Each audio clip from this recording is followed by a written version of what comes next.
যেদিনকাতে বিমানে উঠছি ওদিনকাতে ঋণের বোঝা নিজের কাঁধে নিছি। 6 লাখ টাকাতে বিদেশে আইছি। বাড়ির কিছু ঋণ আছে, বোন বিয়ে দিছি, ওই ঋণের বোঝা আমার কাঁধে। চিন্তা করছি ঘুরায় ফিরাইয়া 2 বছরের সব ঋণ দেওয়া শেষ হলে 3 বছরের টাইমে বাড়ির ঘরের কাজ ধরবো।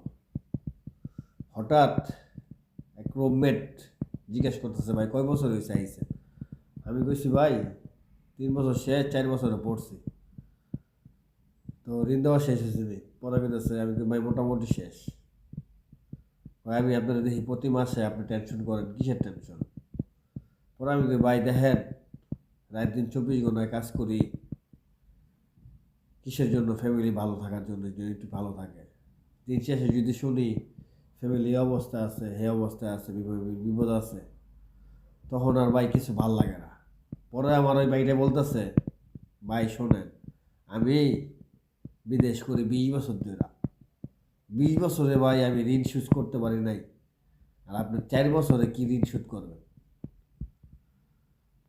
বুঝছেন? এ হলো প্রবাসীর কষ্ট। সবাই ভালো থাকবেন।